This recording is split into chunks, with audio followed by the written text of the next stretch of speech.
Saudi আরবের মদিনার কাছে যে ভয়াবহ বাস দুর্ঘটনা হলো তাতে বহু ভারতীয় তীর্থযাত্রী প্রাণ হারিয়েছেন। এক মুহূর্তে এতগুলো প্রাণ চলে গেল। বহু পরিবারের স্বপ্নের ভাঙন হলো এক নিমেষে।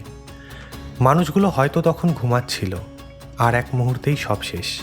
এই ধরনের ঘটনাগুলি আমাদের মনে করায় কতটা নগণ্য আমাদের জীবন। নভেম্বর 17, 2025। সৌদি লোকাল টাইম অনুযায়ী রাত তখন প্রায় 11টার দিকে। মক্কা থেকে মদিনা যাওয়ার একটি বাস, যেখানে মোট 46 জন ভারতীয় তীর্থযাত্রী ছিলেন, সেটি একটি ডিজেল ট্যাঙ্কারের সাথে মুখোমুখি ধাক্কা মারে, আর ধাক্কার সাথে সাথেই ধরে যায় আগুন। পুরো বাস চরমভাবে ক্ষতিগ্রস্ত হয়। রেস্কিউ টিম পৌঁছাতে আগুন সব কিছু গ্রাস করে ফেলেছে ততক্ষণে। এই তীর্থযাত্রীদের বেশিরভাগই ছিলেন হায়দ্রাবাদ এবং তেলেঙ্গানার মানুষ।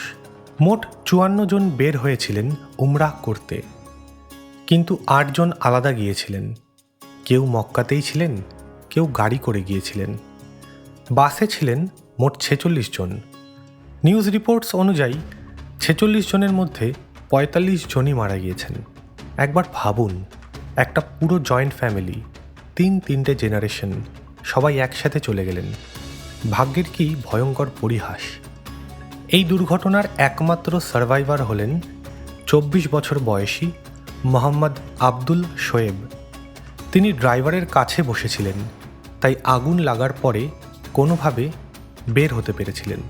কিন্তু তিনি গুরুতর আহত এবং এখন মদিনার সৌদি জার্মান হসপিটালের আইসিইউতে ভর্তি।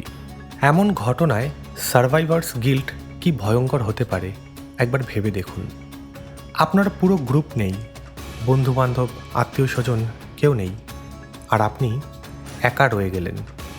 সোশ্যাল মিডিয়াতে যে ভিজুয়ালস ছড়িয়ে পড়ছে, বিশাল আগুন, কালো ধোঁয়া, সম্পূর্ণ পুড়ে যাওয়া বাস দেখলেই শিউরে উঠতে হয়।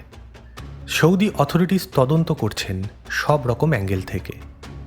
বাসটা কি ওভারস্পিড করছিল? ড্রাইভার কি ঘুমিয়ে গিয়েছিলেন? ট্যাঙ্কারটা কি ভুল জায়গায় দাঁড়ানো ছিল? ইত্যাদি সব দিক খতিয়ে দেখা হচ্ছে।